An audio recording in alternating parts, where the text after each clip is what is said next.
L'ascenseur à eau usée de Saint-Gervais-Mont-Blanc, pose symbolique du premier rail. Quelques mots de Jean-Marc Payex, maire de Saint-Gervais-Mont-Blanc. Il est l'heure de commencer. Je suis ravi de vous accueillir dans le parc thermal, un magnifique parc thermal, avec un établissement thermal qui a été entièrement remis à niveau par l'actionnaire principal de notre délégataire, qui est le groupe L'Oréal. Mais les thermes n'appartiennent pas à L'Oréal, puisque les thermes appartiennent à la commune, comme les sources, comme la marque de produits cosmétiques.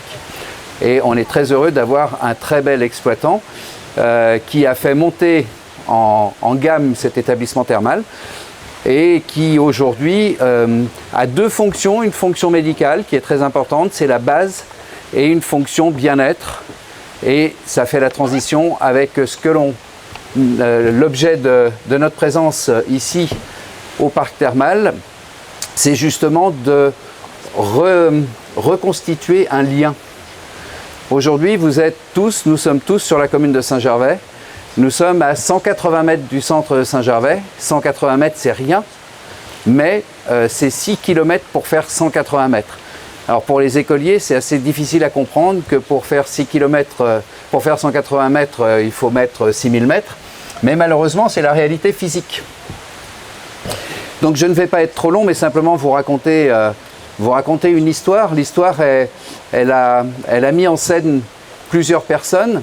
D'abord, Michael Farmer, qui était un habitant du Fayet, britannique, qui connaissait bien la mécanique puisqu'il entretenait des escaliers roulants. Et un jour, il me dit, monsieur le maire, vous avez de l'eau, vous êtes au pays de l'eau, mais vous n'utilisez pas l'eau. Alors que nous, on a l'habitude d'utiliser l'eau comme force motrice, comme le faisaient les anciens. Et c'est comme ça qu'a commencé cette idée, l'idée d'utiliser l'eau pour faire quelque chose de vertueux. On était bien avant les mouvements écologistes d'aujourd'hui, puisque c'était il y a 15 ans, et qu'on était précurseurs avec cette idée. Mais à l'époque, puisqu'il y a monsieur le président de POMA, à l'époque, c'est vrai que les entreprises de remontée mécanique avaient plus envie de faire de la remontée mécanique à ticket que de la remontée mécanique gratuite. Enfin, gratuite, pas pour vous, parce que vous nous faites payer. Donc, ce sera gratuit pour... On essaie de survivre. Vous essayez de survivre, oui, ça j'avais bien compris. Thomas, entreprise philanthropique. Voilà. Fondation. Voilà, et donc, c'est vrai qu'il a fallu du temps pour que ce projet puisse voir le jour. Alors, j'aimerais qu'on ait une pensée pour Madame Bouvier, qui était la représentante d'EDF Hydro ici, Valérie, et qui malheureusement nous a quittés, mais qui nous a permis aussi de réfléchir sur la problématique de l'eau, de l'utilisation de l'eau, de la réglementation, et c'est comme ça qu'on a commencé ce projet. Et puis moi, je ne suis pas uniquement un homme de projet, je ne suis pas uniquement un homme qui déroule des rêves, je préfère les réaliser, plutôt que de les laisser dans un tiroir ou dans l'imaginaire de quelques-uns. Alors, on a travaillé avec l'équipe municipale, avec les services, avec un assistant à maîtrise d'ouvrage. Et puis, on est arrivé à la conclusion que si on utilisait l'eau du bon an, il fallait la remonter. Et s'il fallait la remonter, il fallait un moteur électrique. Et s'il fallait un moteur électrique, on n'avait pas besoin d'eau. Donc on s'est dit que ce n'était pas la bonne idée et que de l'eau, il fallait qu'on en garde uniquement, qu'on garde l'eau sous toutes ses formes et pas uniquement l'eau d'un torrent. Et d'éviter de prendre de l'eau potable. Et qu'est-ce qu'on a dans les routes? On a des réseaux d'eau usée. Et l'eau usée peut avoir une deuxième vie. On peut avoir une deuxième vie pour faire de la neige, même si ça perturbe quelques personnes, mais c'est une deuxième vie aussi parce qu'on fait retourner l'eau au milieu naturel après l'avoir traitée, donc ce n'est pas péché. Et nous, on n'a pas souhaité faire de la neige avec, puisque je pense que ce ne serait pas raisonnable de faire une piste de ski pour venir au parc thermal. Donc on s'est dit qu'on allait l'utiliser comme de l'énergie, comme le faisaient les anciens. Les anciens, ils faisaient quoi quand il n'y avait pas d'électricité? Ils utilisaient l'eau des torrents, ils utilisaient l'eau qu'ils avaient pour faire marcher les moulins, pour faire marcher les menuiseries, pour faire marcher tout ce qui nécessitait de la motricité. Donc c'est comme ça que le projet est devenu une réalité. Et on a d'abord imaginé les tracés qu'on pouvait faire. Il y a eu plusieurs tracés, puisque quand on fait un projet, il faut qu'on montre que le projet qu'on a retenu, il faut qu'on montre aux autorités environnementales, je vais vous en dire un mot parce qu'ils ne nous ont pas aidés, monsieur le préfet, loin de là. Il faut qu'on montre qu'on a choisi le meilleur projet. Donc on avait un tracé qui arrivait sur la rive gauche, on avait un tracé qui arrivait au pont et on avait celui-ci. Et les autres étaient complètement surréalistes parce que c'était plus du funiculaire ou de l'ascenseur incliné, c'était du câble. Et on avait donc un doublon avec l'ascenseur valéen. Donc on a imaginé ce projet, moins de 200 mètres de dénivelé, moins de 200 mètres de longueur, pour permettre aux habitants du Fayet de pouvoir aller facilement du fond du parc thermal en promenade. On vient dans le parc thermal pour se promener. On peut très bien poursuivre sa promenade et monter à Saint-Gervais, aller se promener à Saint-Gervais, aller chez le médecin, aller à un spectacle, aller... voilà, il y a plein de choses qu'on peut imaginer. Et puis pour les gens de Saint-Gervais, c'est se réapproprier l'établissement thermal. Parce qu'avec le temps, moi quand j'étais gamin, les thermes c'était mai à septembre et il y avait des curistes à Saint-Gervais. Il n'y a plus de curistes à Saint-Gervais et les thermes c'est toute l'année. Donc ça veut dire qu'on a faux sur les deux choses. On a augmenté le temps et on a diminué le nombre de gens qui viennent à Saint-Gervais-Bourg pour aller au terme. Et ils se sont évadés, désolé monsieur le maire de Domancy, ils se sont évadés vers les communes de Domancy et de Passy pour se loger. Bon, j'ai rien contre. Mais dans un gâteau, il faut aussi que le gâteau ne parte pas chez les autres, totalement chez les autres, il faut qu'on puisse le reprendre. Eh bien, demain, avec cet ascenseur incliné, on va pouvoir permettre aux gens qui sont sur la partie du bourg de Saint-Gervais de descendre, acheter des produits. Vous avez un anniversaire, vous avez oublié le petit cadeau, vous venez au terme pour acheter des produits cosmétiques, vous venez faire une cure, vous avez envie de bien-être, vous voulez aller faire la Via Ferrata, vous voulez aller au rocher d'escalade, vous n'avez plus à faire 6 km et à polluer et à encombrer les routes. Vous pourrez venir et en 5 minutes, vous serez au parc thermal. Mais bien évidemment, ce n'est pas un transport public comme une ligne de métro, c'est un transport de promenade. C'est un choix. Vous pouvez descendre les chemins qu'il y a sur les deux rives, vous pouvez les remonter et vous pouvez prendre l'ascenseur incliné puisque c'est le même fonctionnement que dans un immeuble. Vous pouvez prendre les escaliers ou vous pouvez prendre l'ascenseur. Donc voilà ce qui a été imaginé et je laisserai monsieur le président de POMA et qui est le groupe qui... pas le groupe, comment on dit ça ? Le mandataire de toutes les entreprises, expliquer la technique. Mais voilà ce qu'on a voulu imaginer, c'est de créer un lien. Alors je vous parlais de la mission environnementale, je vais vous dire son avis. Vous feriez mieux d'augmenter les navettes sur les routes. J'ai trouvé quand même que c'était brillant de la part de personnes qui devaient faire en sorte que les projets soient les plus écolos possibles, environnementalement corrects, d'aller nous dire qu'il valait mieux encombrer les routes. C'est écrit. Et monsieur le préfet, il est inadmissible que ces gens-là ne se déplacent pas, n'écoutent pas les élus, ne comprennent pas et ne donnent des avis que sur du papier depuis des bureaux. Voilà.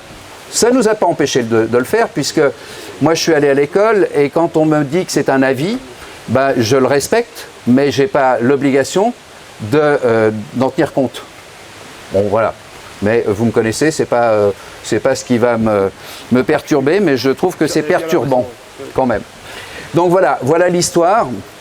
Et c'est une belle histoire. Et donc Michael Farmer a été le personnage qui a déclenché nos idées. Et donc je proposerai que la petite gare qui va être faite au Fayet soit baptisée du nom de Michael Farmer pour que les générations futures puissent comprendre l'histoire. Il faut qu'on la raconte et il faut qu'on respecte les gens qui ont permis. Et je pense que ce sera un bel hommage à un ami britannique pour nous avoir permis de faire cette réalisation. Donc aujourd'hui, on est sur un acte symbolique, le début des travaux. D'habitude, on pose une première pierre. Là, on a décidé de poser un premier rail. Et c'est symbolique, c'est pour montrer et expliquer ce qui va se passer. Et donc aujourd'hui, je voudrais remercier bien sûr vous toutes et tous qui êtes venus, les élus du conseil municipal qui ont soutenu ce projet et qui ont fait qu'il est aujourd'hui, dans quelques mois, dans 6 mois, sera en fonctionnement. L'objectif que vous devez tenir, Monsieur le Président, c'est 31 mars, on inaugure le 2 avril parce que le 1er, ce serait une blague. Vous avez un jour de plus. Voilà, vous avez un jour de plus. Saluer bien sûr toutes les équipes qui constituent le groupement qui fait cette réalisation. On est sur de l'innovation. De l'innovation, c'est de temps en temps ce qui nous manque maintenant en France. Et on est sur, même si on a repris l'idée des anciens qu'il faut respecter, on est vraiment sur de la création. On n'est pas sur de la répétition et du modèle. On est sur quelque chose qu'on invente, qui j'espère, et c'est quand même l'objectif, servira dans toute la France et j'espère dans le monde entier. J'espère que la France sera justement le porteur de ce type de projet pour relier des territoires qui sont à étage, pour permettre de nouveaux accès. On n'est pas sur un remplacement de mobilité, on est sur la création d'une nouvelle mobilité. Donc, quand la MRAE, donc la mission Rhône, machin de l'environnement, m'a demandé combien on enlevait de voitures, il n'y en a pas qui descendent là, donc je n'ai pas pu dire qu'on allait en enlever, parce que s'il y en a une qui s'est pris un arbre, mais c'est tout, il n'y a jamais eu de voiture qui soit descendue à travers champs ou à travers bois. Donc on ne remplacera pas de voitures, au contraire on créera du lien social, de la vie, et c'est ce qu'on veut faire. Vous dire un mot sur le financement. Le financement, c'est on a choisi d'être dans un contrat un peu particulier de conception-réalisation. Ce n'est pas un appel d'offres où on choisit des entreprises les unes après les autres. C'est un projet qui a été mené par POMA et tous ses partenaires. Bravo pour l'ingéniosité et l'évolution du projet pour rentrer dans le cadre qu'on veut les uns et les autres. Donc bravo, il faut être agile. Ce sont des entreprises locales ou départementales ou régionales et c'est très important quand moi j'y suis très attaché parce que c'est important qu'on protège et qu'on fasse vivre nos entreprises et tous les personnels qui sont ici. Et la plus proche que vous connaissez, mais vous ne savez pas peut-être, c'est Sommer qui est sur la commune de Passy et qui est une filiale de POMA. Donc voilà, l'intelligence du système sera réalisée dans la commune de Passy. C'est à peu près ça. Hein. Non, oui, c'est vrai. Voilà. Donc le coût, 5 130 000, je ne sais plus combien, 5 130 000 à peu près en hors taxe. Un financement de 30% par le département qui est toujours présent et aux côtés des communes pour les projets structurants et pour permettre leur réalisation. L'État intervient de 2 manières. Dans le plan Avenir Montagne pour un montant de 200 000 €, mais surtout pour la restructuration du parc thermal qui va accompagner l'ascenseur incliné à eau usée, puisque tous ces parkings vont être remplacés par un modèle comme ceux que vous avez ici. Les sentiers vont être remis en valeur avec des belvédères, l'entrée du parc thermal va être refaite, l'allée des Tilleuls va être valorisée, tout ça pour qu'on redonne du lustre au parc thermal. Et donc l'État nous accompagne dans ce projet-là qui est d'environ 950 000 € toute taxe, à hauteur de 80% hors taxe. Donc merci beaucoup, en plus du plan à venir.